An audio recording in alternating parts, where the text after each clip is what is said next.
प्रशिक्षण क्लासेस के online platform पर आप सभी का स्वागत है।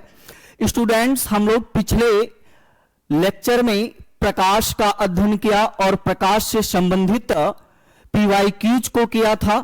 आज का जो हम लोगों का लेक्चर होने वाला है वह दर्पण और लेंस से संबंधित है और इसके पूरे महत्वपूर्ण आयाम पर चर्चा किया जाएगा और इसको विधिवतपूर्ण समझा जाएगा। तो आइए चलते हैं दर्पण और लेंस के टॉपिक को समझते हैं। आइए, दर्पण क्या होता है हम लोग इसको समझते हैं। कह रहा है दर्पण परावर्तन के सिद्धांत पर कार्य करता है। दर्पण किस सिद्धांत पर कार्य करता है? तो दर्पण परावर्तन के सिद्धांत पर कार्य करता है ना। और कह रहा है दर्पण मुख्यतः दो प्रकार के होते हैं। कौन कौन से दो प्रकार होते हैं? तो पहला समतल दर्पण होता है और दूसरे की अगर हम बात करें तो गोलीय दर्पण होता है। कौन सा दर्पण होता है स्टूडेंट्स? तो गोली दर्पण होता है। और गोली दर्पण से हमें दो दर्पण प्राप्त होते हैं। कौन से? उत्तल दर्पण जो है और दूसरा कौन सा दर्पण? तो अवतल दर्पण हमें प्राप्त होता है। किससे? गोली दर्पण से। आइए अब एक एक दर्पण के बारे में हम लोग विधिवतपूर्ण चर्चा करेंगे, इसके महत्वपूर्ण आयामों पर चर्चा करेंगे, महत्वपूर्ण फैक्ट पर चर्चा किया जाएगा। आइए चलते हैं अगले टॉपिक की तरफ। समतल दर्पण, प्लेन मिरर की हम लोग बात करने वाले हैं। कराए वह दर्पण जिसकी परावर्तक सतह समतल होती है तथा इसके दूसरी सतह पर चांदी यानी सिल्वर या पारे की परत चढ़ाई जाती हो, उसे समतल दर्पण कहते हैं। चांदी या पारे का जो परत चढ़ाई जाती है उसको आप कह सकते हैं कलई किया जाता है। क्या किया जाता है स्टूडेंट्स? कलई किया जाता है, जिसके लिए कराए सामान्यतः AgNO3 सिल्वर नाइट्रेट का प्रयोग किया जाता है। आप लोग देखे होंगे अपने घर पर दैनिक जीवन में दर्पण का प्रयोग करते होंगे। तो जो दर्पण होता है, आप लोग समझने के लिए एक दर्पण को प्रैक्टिकल करने के लिए पीछे से आप तोड़कर देखेंगे तो कुछ भूरे कलर का लेपन किया गया होता है या कलई किया गया होता है भूरे कलर, या आप देखेंगे रेड कलर का होता है। वो किसका किया गया होता है? तो AgNO3, जिसको हम लोग क्या बोलते हैं? Silver nitrate. समतल दर्पण से बनने वाले प्रतिबिंब की विशेषताएं क्या क्या हैं? तो अब सबसे महत्वपूर्ण जो आयाम इसके हैं, आपसे परीक्षा में एग्जाम में यह नहीं पूछेगा कि समतल दर्पण किसे कहते हैं। इसका महत्वपूर्ण आयाम क्या होगा कि इसमें इस दर्पण में प्रतिबिंब का निर्माण कैसे होता है। आइए देखते हैं। कह रहा है प्रतिबिंब वस्तु के बराबर आकार का होता है। यानी ये बताइए कि जब आप सुबह उठकर समतल दर्पण का प्रयोग करते हैं, अपने फेस को, अपने चेहरे को देखते हैं, तो जो आपका फेस रहता है उतना ही दिखाता है। ऐसा तो नहीं है कि आपका फेस जो है बहुत छोटा दिखा रहा है या बहुत बड़ा दिखा रहा है। समतल दर्पण में हमेशा प्रतिबिंब वस्तु के जो है क्या होती है? बराबर बनती है। आगे कह रहा है प्रतिबिंब हमेशा आभासी और सीधा होता है। यह बताइए प्रतिबिंब का निर्माण कैसा होता है? कह रहा है कि हमेशा हमेशा प्रतिबिंब का निर्माण सीधा होता है। और कैसा होता है? आभासी होता है। और इसी आभासी को आप काल्पनिक भी कहीं पर देख सकते हैं। तो ये मत कहिएगा कि सर बताए नहीं। आभासी कह लीजिए या काल्पनिक कह लीजिए, दोनों बात एक है। अभी हम लोग इसको विथ फिगर समझेंगे तो आप लोगों को बेहतरीन समझ में आएगा। फिर कह रहा है प्रतिबिंब उतनी ही दूरी पर बनता है जितनी दूरी पर वस्तु दर्पण के सामने रखी जाती है।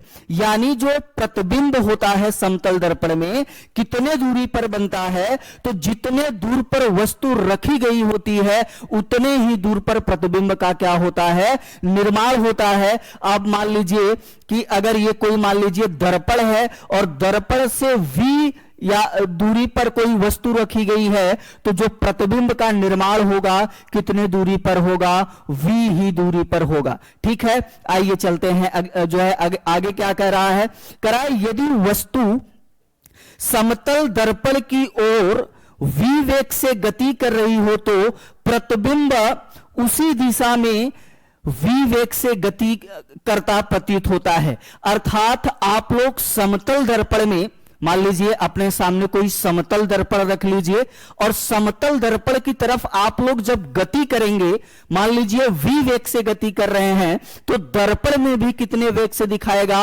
v वेग से दिखाएगा। लेकिन यहीं पर अगर सापेक्ष गति पूछ लेगा, कैसा गति, रिलेटिव मोशन पूछ लेगा, सापेक्ष गति पूछ लेगा, तो यहां पर v नहीं 2v हो जाता है। क्या हो जाता है स्टूडेंट, 2v हो जाता है। तो आप लोग ध्यान रखेंगे। आगे चलिए क्या कह रहा है, प्रतिबिंबों की संख्या ज्ञात करना। उसके पहले विथ फिगर थोड़ा हम लोग प्रतिबिंब के निर्माण के बारे में जो है जान लेते हैं। प्रतिबिंब का निर्माण विथ फिगर कैसे होता है। मान लीजिए यह एक समतल दर्पण है और इसके पृष्ठ भाग पर, पिछले भाग पर आप क्या करेंगे, कलैया लेपन करेंगे। अर्थात किसका प्रयोग इसमें करेंगे, AgNO3 सिल्वर नाइट्रेट का प्रयोग करेंगे।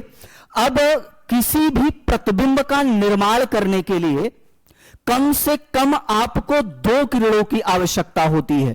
तो कितने किरण की आवश्यकता पड़ेगी, हमें 2 किरणों की आवश्यकता होगी। मान लीजिए ये आपने एक किरण लेके आया और ये टकराई, और हमेशा बताया हूं कि दर्पण किस सिद्धांत पे कार्य करता है, परावर्तन के सिद्धांत पे कार्य करता है। ये टकरा के क्या हो जाएगा, वापस चला जाएगा। और फिर दूसरी किरण आई और दर्पण से टकराने के बाद क्या हो जाएगी, वापस हो जाएंगी। और प्रतिबिंब का निर्माण तभी होगा जब ये दोनों किरणें आपस में एक दूसरे को प्रतिच्छेद कर दें या काट दें। ये बताइए, क्या ये किरणें वास्तव में कभी एक दूसरे से को प्रतिच्छेद अर्थात काट पाएंगी क्या? तो आप लोग बोलेंगे नहीं काट पाएंगी। इसलिए मान लिया जाता है, कल्पना कर लिया जाता है, आभास कर लिया जाता है कि ये किरणें यहां पर कहीं ना कहीं एक दूसरे को काट रही होंगी। जहां काल्पनिक होगा वहां एक जो है कॉन्सेप्ट आप लोगों को बता रहा हूं, ये नोट कर लीजिएगा। जहां पर काल्पनिक होगा, काल्पनिक या आभासी होगा, आभासी, वहां पर प्रतिबिंब सदैव कैसा बनता है, सीधा बनता है। और जहां पर वास्तविक में एक दूसरे को किरणें काटेंगी, वास्तविक में एक दूसरे को काटेंगी, वहां पर प्रतिबिंब का निर्माण कैसा होता है, उल्टा होता है। यानी जब आप कल्पना में जिएंगे तो सब कुछ क्या होगा, सीधा होगा, और वास्तविक में आएंगे तो सब कुछ क्या होगा, उल्टा होगा। आई होप आप लोगों को समझ में आया होगा। आइए चलते हैं अपने टॉपिक की तरफ।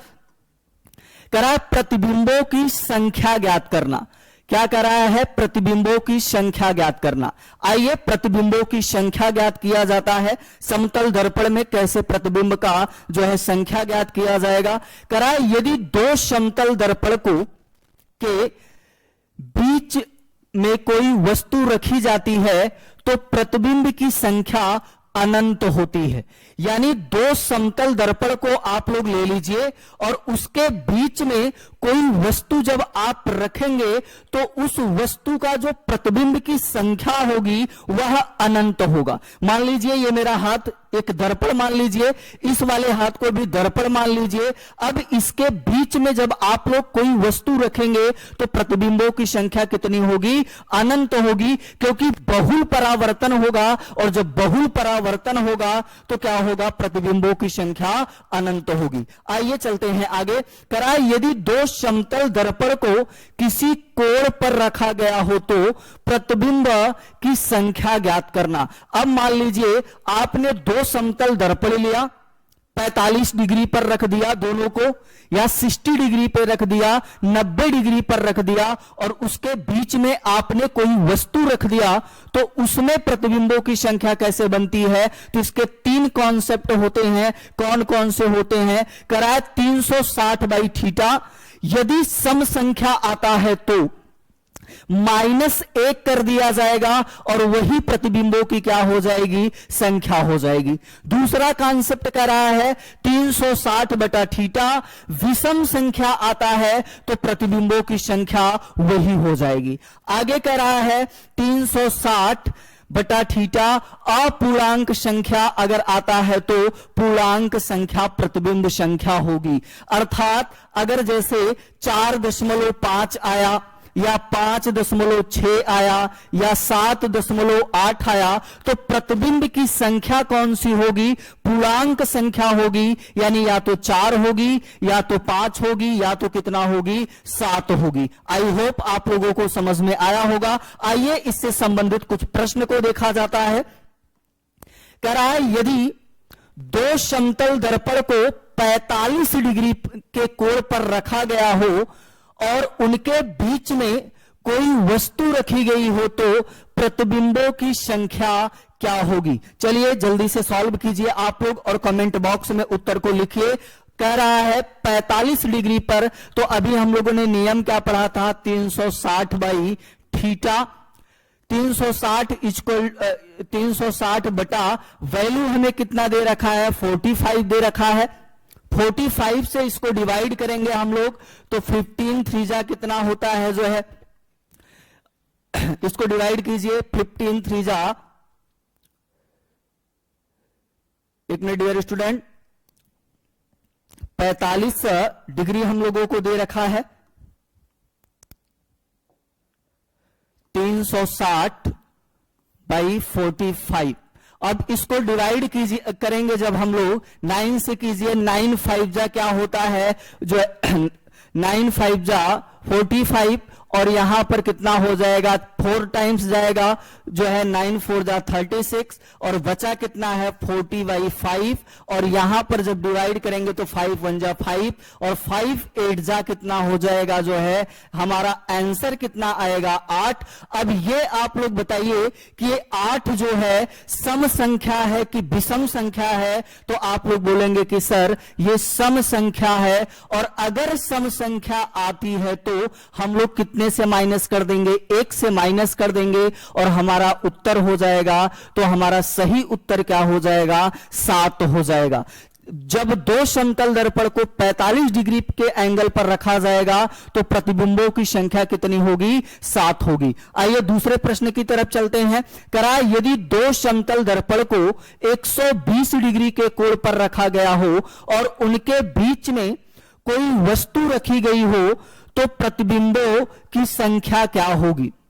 आइए इसको देखते हैं। हम लोग नियम क्या पढ़ रखे हैं? 360 बाई थीटा, और थीटा की वैल्यू हमको कितना दे रखा है? 120 यानी 120 दे रखा है। आप क्या करिए कि 1 0 से कैंसिल हो जाएगा।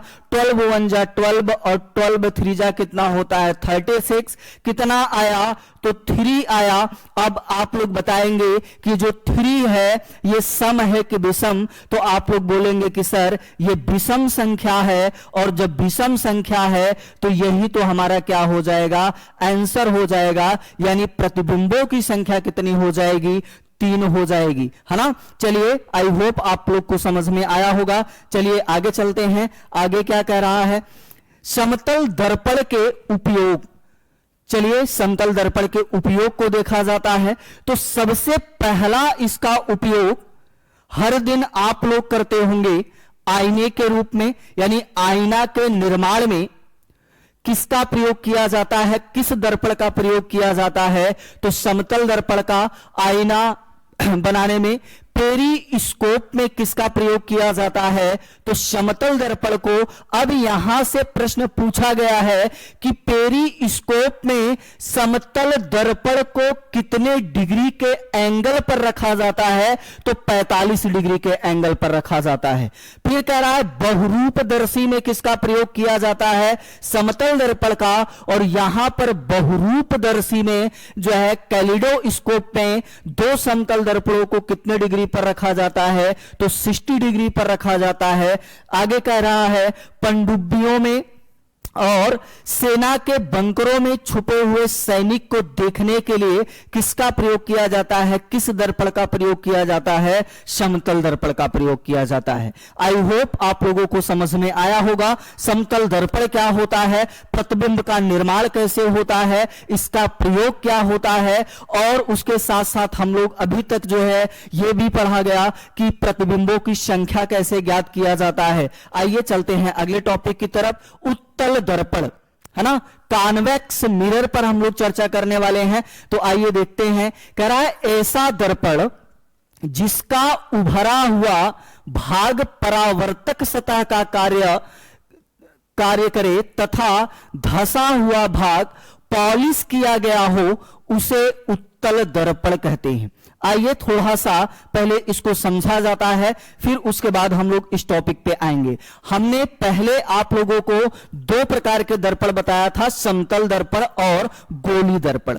तो गोली दर्पण के अंतर्गत ही हमें कौन कौन से दर्पण मिलते हैं, उत्तल दर्पण मिलते हैं और अवतल दर्पण मिलते हैं। अब आइए देखते हैं कैसे निर्माण होता है। मान लीजिए इस गोले को यहां से हमने काट दिया, क्या कर दिया, काट दिया, है ना। अब जब इस गोले को काटा तो यहां से हमें दो दर्पण प्राप्त हुआ। अब बात यह आती है कि इसमें उत्तल दर्पण कौन सा है, अवतल दर्पण कौन सा है। तो मैं बता रहा हूं कि वह दर्पण जिसका धसा हुआ भाग कलई या क्या किया गया हो, पॉलिश किया गया हो, उसे क्या कहा जाता है, उत्तल दर्पण कहा जाता है। ठीक है, यह कौन सा दर्पण है, उत्तल दर्पण। और जिसका उभरा हुआ भाग कलई या पॉलिश किया गया हो और धसा हुआ भाग परावर्तक सतह का कार्य करे, उसे क्या कहा जाता है, अवतल दर्पण कहा जाता है। कौन सा दर्पण कहा जाता है, अवतल दर्पण कहा जाता है।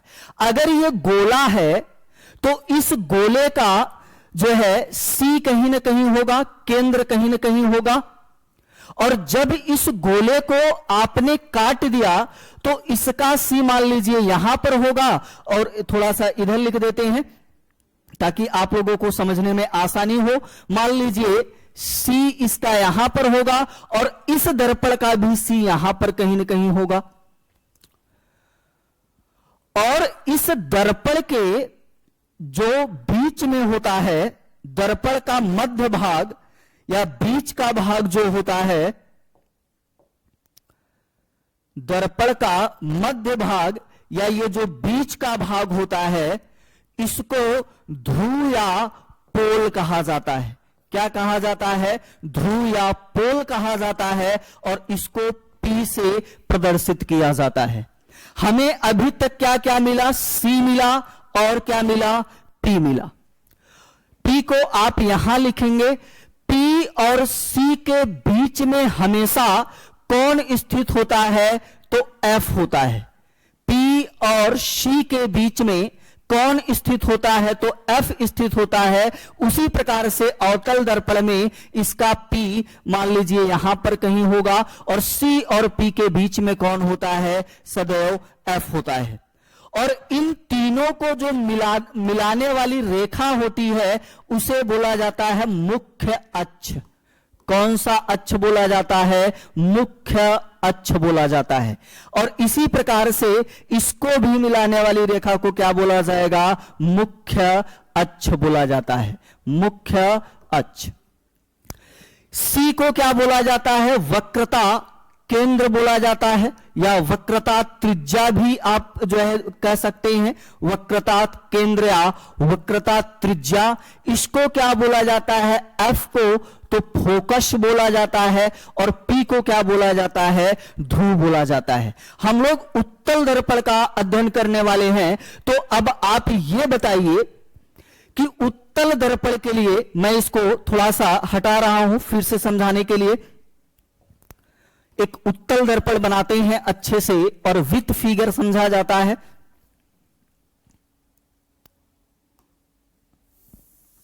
उत्तल दर्पण, अब मान लीजिए मैं एक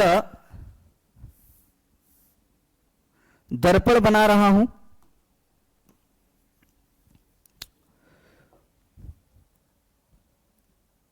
ये एक दर्पण है और आप लोग बताएंगे कि ये कौन सा दर्पण है। तो आप लोग बोलेंगे कि सर धसा हुआ भाग कलई किया गया है और उभरा हुआ भाग परावर्तक सतह का कार्य करेगा, इसका C यहां पर होगा और P की अगर बात कर ले तो P यहां पर होगा।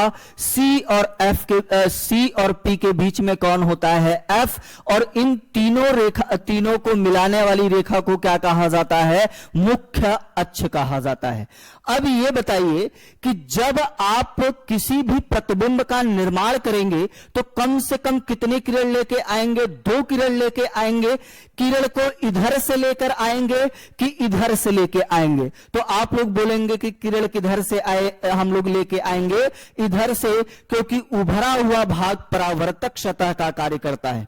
अब ये बताइए, इधर आपने कलई या पॉलिश कर रखा है, क्या यहां पर और प्रतिबिंब का निर्माण सदैव कहां होता है? F पर होता है। कहां पर होगा प्रतिबिंब का निर्माण? F पर होगा। क्या ये किरणें जो है वास्तव में एक दूसरे को काट पाएंगी? तो आप लोग बोलेंगे कि नहीं, क्योंकि ये किरणें जो है यहां पर टकराएंगी और परावर्तन हो जाएगा, एक दूसरे को नहीं काट पाएंगी। तो यहां पर भी हम लोग क्या कर लेंगे? आभासी, यानी मान लेंगे, कल्पना कर लेंगे, और इसी को बोला जाता है काल्पनिक। और काल्पनिक को आप कह सकते हैं आभासी। क्या कह सकते हैं? आभासी। और हमने जहां बताया कि जहां आप कल्पना में जीते हैं वहां पर प्रतिबिंब कैसा बनता है? सदैव सीधा बनता है।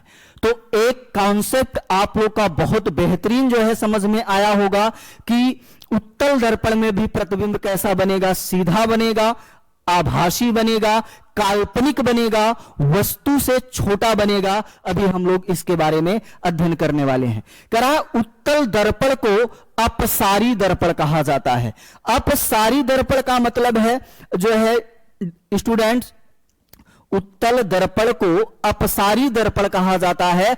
अपसारी का मतलब उत्तल दर्पण पर जो भी किरणें पड़ेंगी उसको फैलाएगा। ये क्या करेगा? किरणों को ये अधिक दूर तक फैलाएगा, केंद्रित नहीं करेगा। वहीं पर इसी समय समझ लीजिए कि अवतल दर्पण को अभिसारी दर्पण कहा जाता है। तो किरणों को फैलाने का कार्य कौन करता है? उत्तल दर्पण करता है। यही चीज जो है लिख रखा है कि एक मिनट स्टूडेंट्स, उत्तल दर्पण को अभिसारी दर्पण कहा जाता है। उत्तल दर्पण का प्रयोग क्या होता है? आइए देखा जाता है। करा उत्तल दर्पण का प्रयोग मोटर तथा वाहन के साइड मिरर के रूप में किया जाता है। उत्तल दर्पण का प्रयोग जो आप लोग बाइक चलाते हैं, ट्रक होती हैं, बसें होती हैं, जो साइड मिरर होता है, आप साइड देखते हैं, उसमें किस दर्पण का प्रयोग किया जाता है? तो किस दर्पण का प्रयोग किया जाता है? उत्तल दर्पण का प्रयोग किया जाता है। कराए सड़क पर लगे लैंपों में उत्तल दर्पण का प्रयोग किया जाता है। आइए समझते हैं सड़क पर लगे लैंपों में उत्तल दर्पण का प्रयोग क्यों किया जाता है। जैसे आप अपने घरों पर कोई एक लैंप लगा रहे हैं, बाहर कोई एक एलईडी लगा रहे हैं, तो आप क्या चाहेंगे कि किरण जो है केंद्रित होकर के, एलईडी बल्ब केंद्रित होकर के एक ही जगह प्रकाश दे, या पूरा जो है फैल कर अधिक दूर तक दे? तो आप यही चाहेंगे कि जो बल्ब हो वो फैल कर पूरा जो है आपका पूरे मकान में क्या करे? उजाला दे। इसलिए किसका प्रयोग किया जाता है? क्योंकि ये किरणों को, प्रकाश को क्या करता है? फैलाने का कार्य करता है। अच्छा ये बताइए, आप लोग ये बताएंगे कि समतल दर्पण का प्रयोग साइड मिरर में क्यों नहीं किया जाता है? उत्तल दर्पण का साइड मिरर में हम लोग प्रयोग करते हैं, तो इसका क्यों करते हैं और इसका क्यों नहीं किया जाता है? आप लोग कमेंट बॉक्स में कमेंट करेंगे।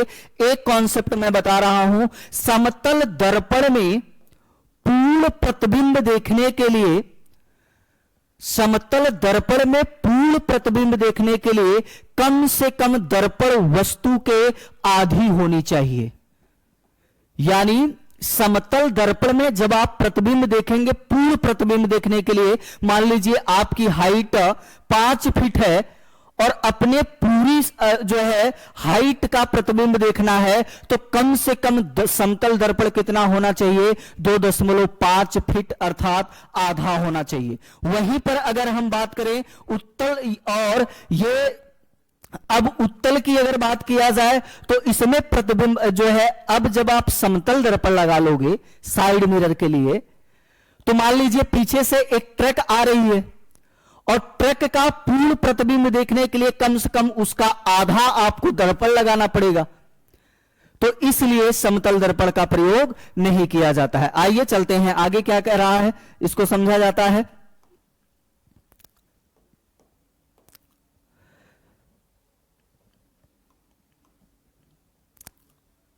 उत्तल दर्पण द्वारा प्रतिबिंब निर्माण, हमने बताया काल्पनिक, यहां पर समझाना नहीं है क्योंकि पीछे हम लोग समझ चुके हैं। सीधा बनता है, वस्तु से छोटा बनता है और प्रतिबिंब की स्थिति हमेशा दर्पण के पीछे फोकस F और ध्रुव जो है P के बीच में होती है। यहां पर काल्पनिक के साथ आप लोग जोड़ सकते हैं आभासी या काल्पनिक। चलिए चलते हैं आगे। आगे क्या कह रहा है? गोलीय दर्पण से संबंधित महत्वपूर्ण शब्दावलियां कराए। वक्रता केंद्र हमने आप लोगों को समझा रखा है। वक्रता केंद्र क्या होता है? यहां पर उत्तल दर्पण में C और बीच में क्या होता है? हमने दर्पण के मध्य के भाग को क्या कहा जाता है? P कहा जाता है। और P और C के बीच में सदैव क्या होता है? F होता है। इन सबको हम लोग समझ रखे हैं। चलिए चलते हैं आगे। आगे क्या कह रहा है? अवतल दर्पण। कौन सा दर्पण? अवतल दर्पण को हम लोगों को समझना है। और कह रहा है ऐसा दर्पण जिसका उभरा हुआ भाग पॉलिश किया गया हो और धसा हुआ भाग परावर्तक सतह का कार्य करता हो, उसे अवतल दर्पण कहा जाता है। कौन सा दर्पण? अवतल दर्पण। अवतल दर्पण को अभिसारी दर्पण कहते हैं और उत्तल दर्पण को क्या कह रहे थे? जो है अपसारी दर्पण भी कहा जाता है। आगे चलिए क्या कह रहा है? कह रहा है अवतल दर्पण का प्रयोग। अवतल दर्पण का प्रयोग कहां पर किया जाता है? कह रहा है टार्च और सर्च लाइट में। अब टार्च और सर्च लाइट का मतलब, आप लोग उरी अगर मूवी देखे होंगे तो जब सर्जिकल स्ट्राइक करने सैनिक भारत की जाती है तो अपने सर पे एक टोपी लगाई होती है और जो है उससे प्रकाश दिखता रहता है। क्यों अवतल दर्पण का प्रयोग किया जाता है? क्योंकि यह प्रकाश के किरणों को एकत्रित करती है, केंद्रित करती है और अधिक दूर तक जो है प्रकाश जाता है।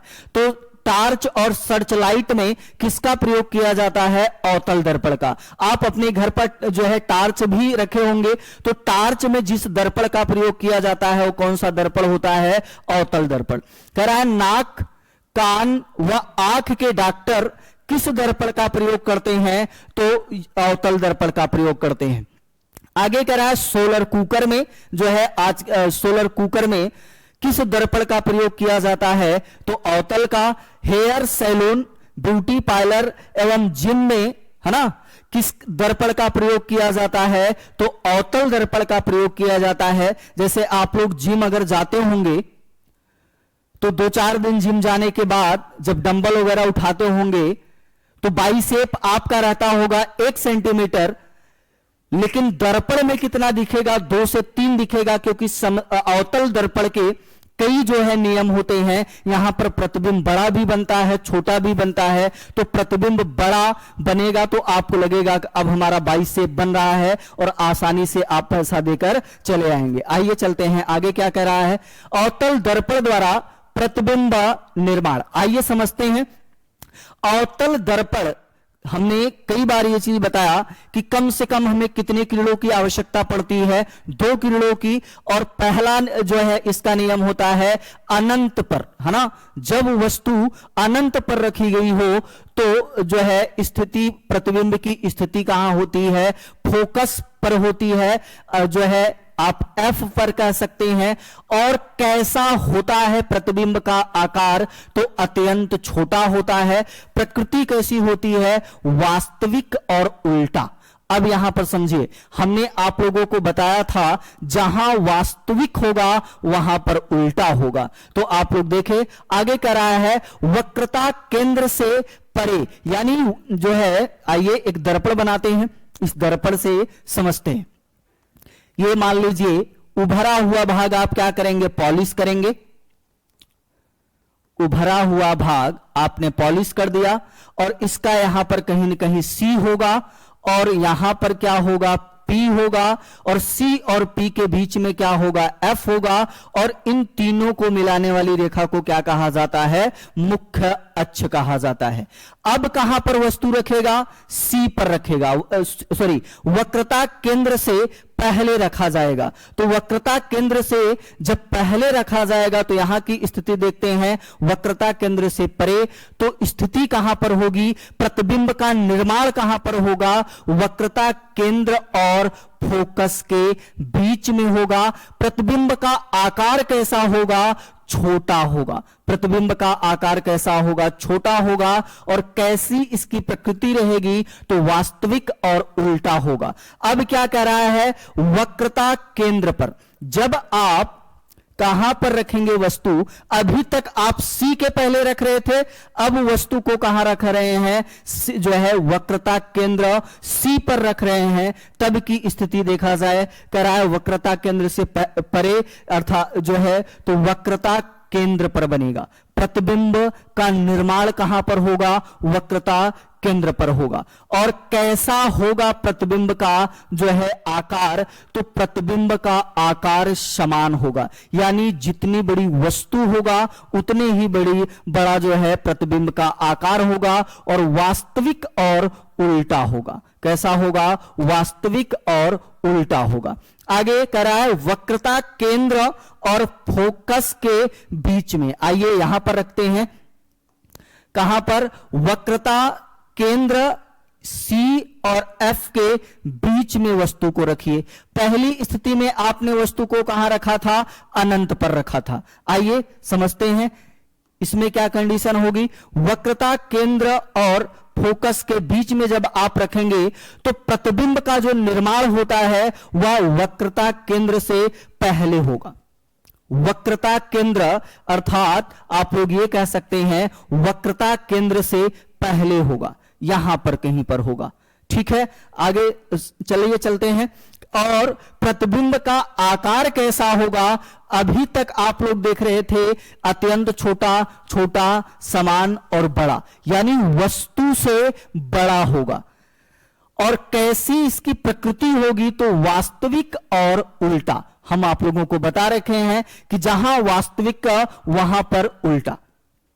फोकस पर, अब वस्तु को कहां पर रखेगा, फोकस पर रखा जाए तो कंडीशन देखा जाए, वस्तु को आप अब कहां रख दीजिए, फोकस पर रख दीजिए। तो ये क्या कह रहा है, प्रतिबिंब का जो निर्माण होगा वह अनंत पर होगा।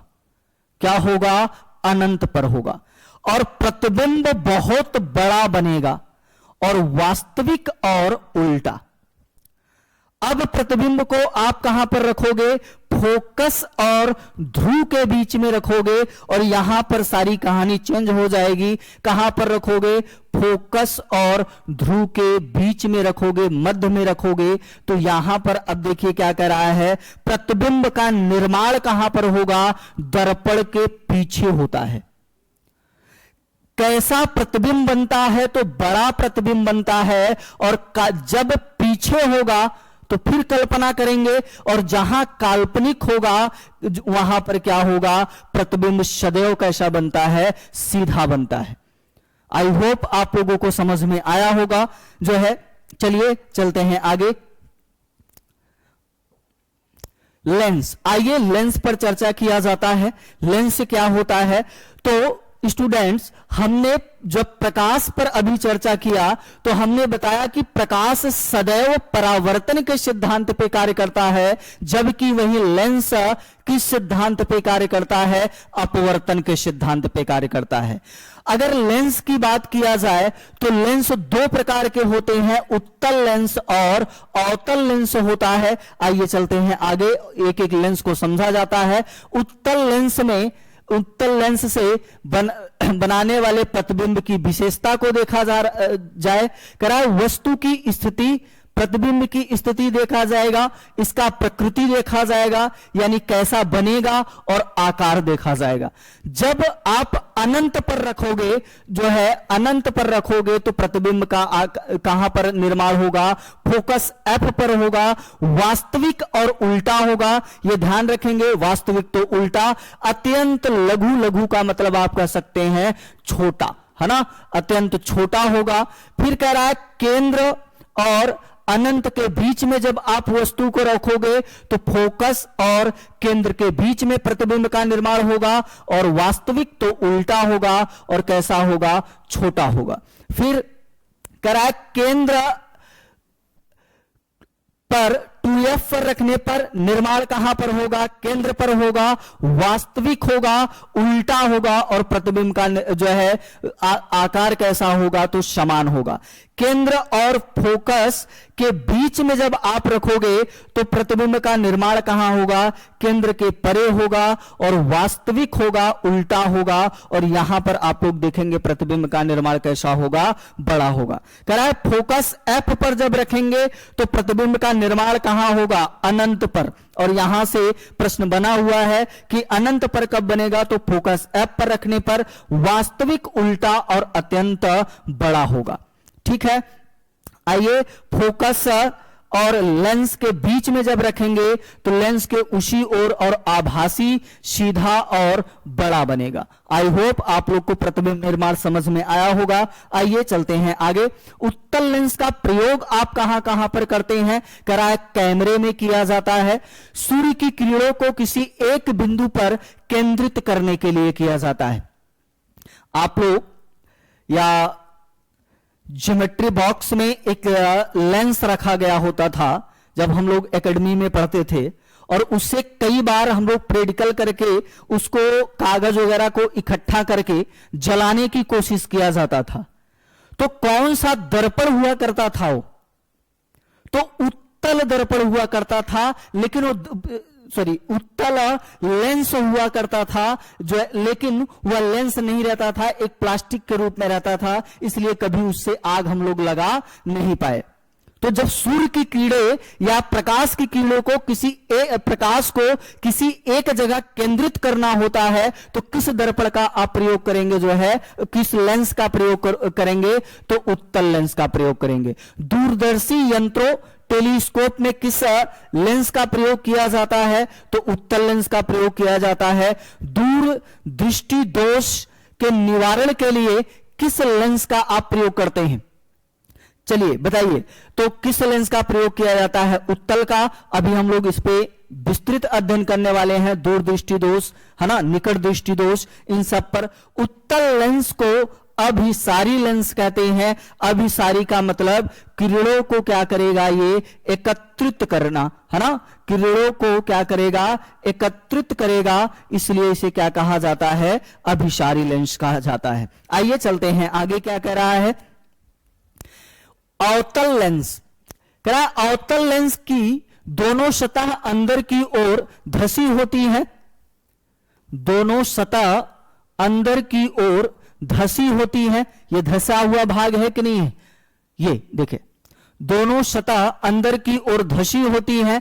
अवतल लेंस को अपसारी दर्पण कहते हैं। यह सूर्य के किरणों को या प्रकाश को क्या करेगा? फैलाएगा। फैलाने का काम कौन करेगा? कौन सा लेंस? तो अवतल लेंस। और वहीं पर दर्पण में इसका उल्टा होगा। अब आप लोग कमेंट बॉक्स में लिखेंगे अवतल लेंस का प्रयोग कहां पर किया जाता है? निकट दृष्टि दोष के उपचार में किस दर्पण का प्रयोग किया जाता है? अवतल का।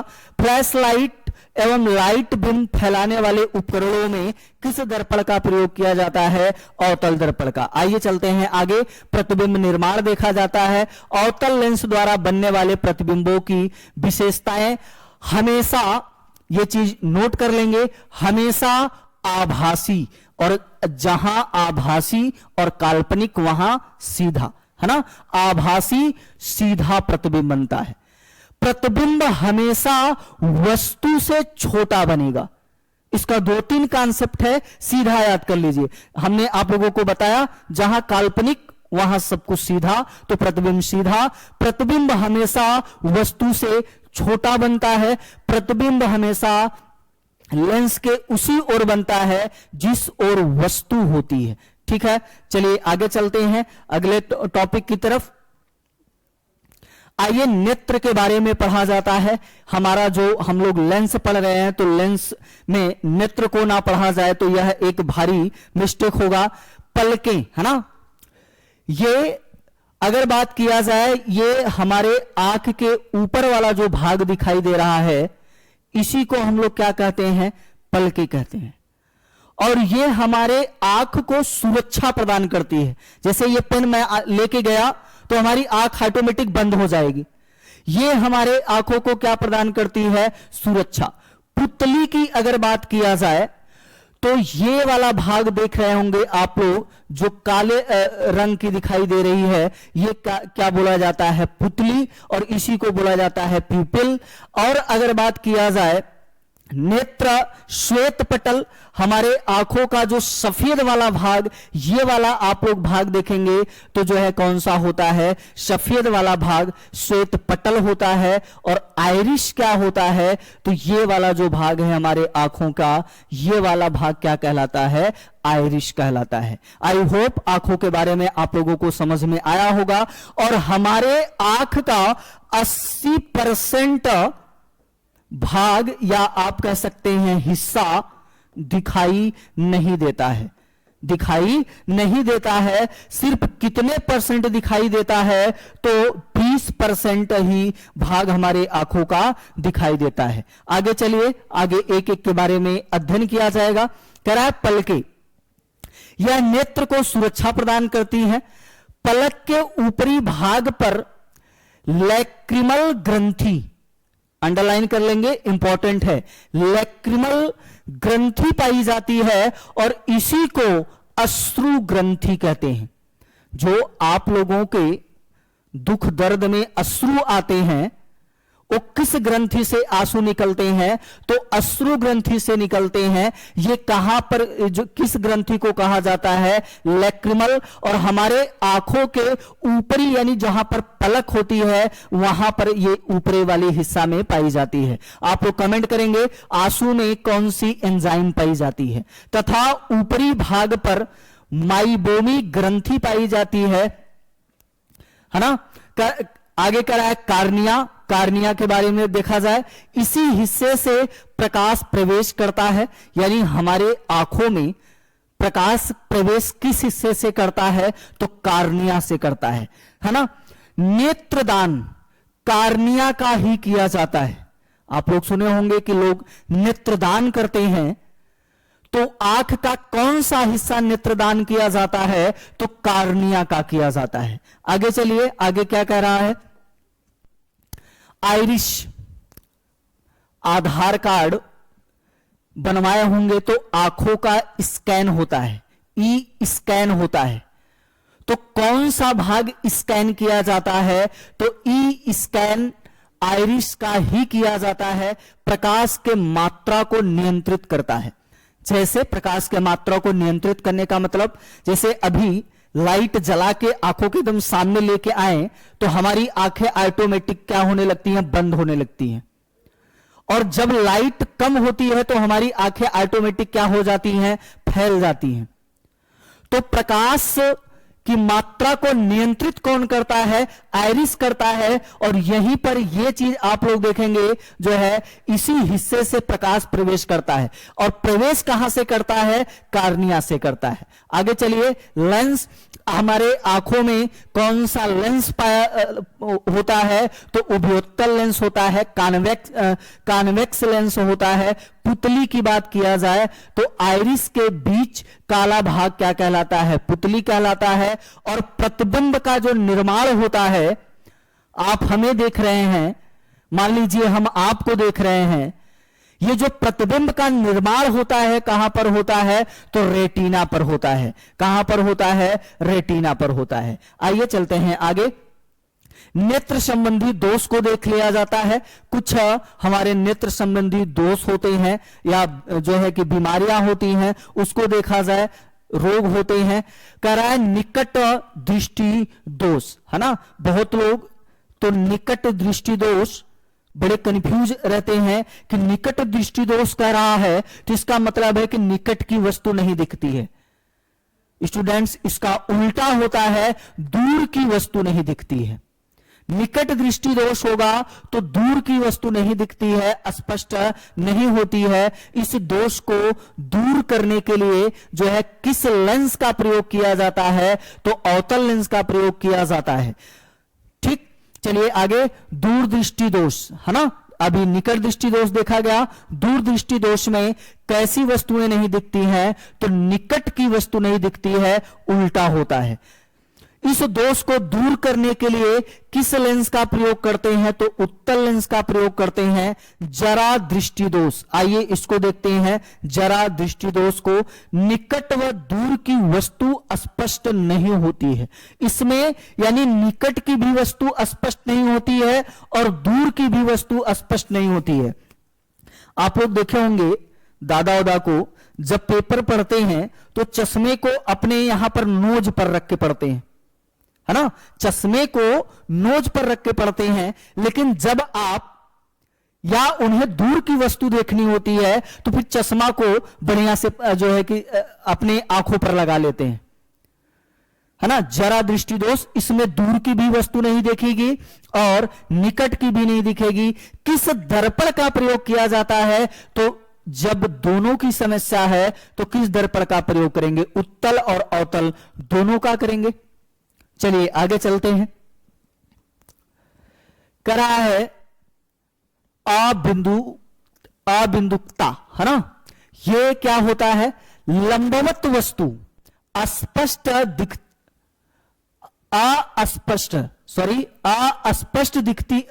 दिखती है। इस दोष को दूर करने के लिए किस लेंस का प्रयोग किया जाता है? तो बेलनाकार लेंस का प्रयोग किया जाता है। किस लेंस का प्रयोग किया जाता है? बेलनाकार लेंस का प्रयोग किया जाता है। आज का टॉपिक हम लोग दर्पण को समझा गया, लेंस को समझा गया। फिर मिलते हैं आप सभी से एक नए लेक्चर के साथ। तब तक के लिए आप लोग स्वस्थ रहिए और अपनी पढ़ाई लिखाई बेहतरीन रूप से करते रहिए। आप सभी का थैंक यू, धन्यवाद।